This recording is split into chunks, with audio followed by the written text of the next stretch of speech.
like drive-by presentations. This is great. All right, hi, my name is Brian Norris, and there's a lot of letters here, but take away that I'm a nurse. And as we talk about tracking things on Twitter, take away from this that think about managing populations. Roll. All right, so why am I here? Well, I put together a small team that responded to an innovation challenge in the middle of 2012. Thank you to our Asper folks in the audience, and ended up winning that challenge. We never intended to create a social analytics system, but ultimately built MappyHealth.com. So why Twitter? Well, first of all, they told us to use it. And second of all, if Twitter were a country, it'd be the third largest country in the world. And so when you think about the use of microblogging and social technologies and looking into millions and millions of conversations, you start to see different population distributions such as this, but ultimately we now have a glimpse from a health perspective that we've never had before. So that's what attracted me to the challenge in the first place. So this is a day in the life of Twitter.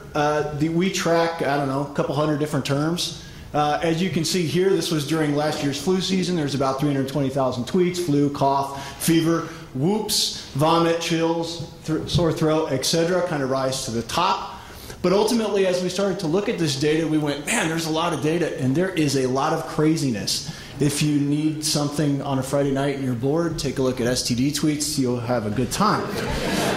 So we started asking a lot of questions, as you saw here. And out of the questions, we said, well, how can we see this information? Like, what do we want to see? How do we want to see it? And we said, well, you know what? Let's go look at every type of graph we could possibly find and throw it on a system. And so we did that. And ultimately, we started looking at time series. And we drilled into this. So this is the only graph you're going to see from me that tries to correlate information back to publicly reportable data. But what we found is that tweets correlate to what's going on in terms of influenza. But more importantly, we wanted to look deeper. So we wanted to look at things that we could really start to put in hands of clinicians, nurses, people sending out messages and seeing them come back. So this purple line you see here are tweets about vaccination and influenza. The blue and red were publicly reportable data. You saw the dead zone, and you can see the dead zone here. I'm not picking on my CDC colleagues. I know you're in the audience, so please don't hate me. But look at this. From November all the way to when CNN breaking news picked up influenza vaccinations, there was very little activity going over social. Justin Bieber beat the trend in terms of vaccinations, and you'll see that in a second as well. But something interesting happened during a pandemic, H7N9.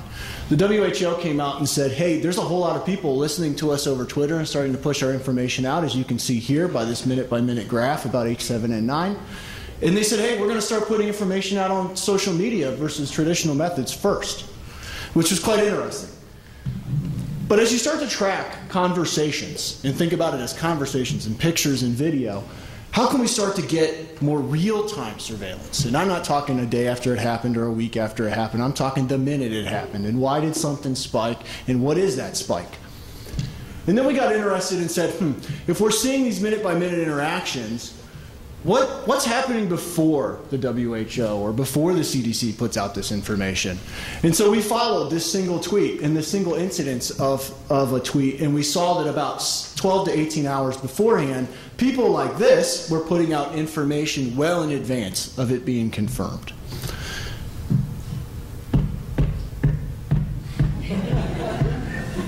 There we go. The other way, so we've heard location challenges, and you're going to see a slide over challenges here in a second. But ultimately, one way we're starting to look at this and saying, hey, you know, there's about 1 to 3% of people that actually geotag their information. Please geotag your tweets. If you're tweeting in the audience, do it, because we want to analyze it. But we can look at time zones. And then we can start to say, we started to ask, how can we look at influencers?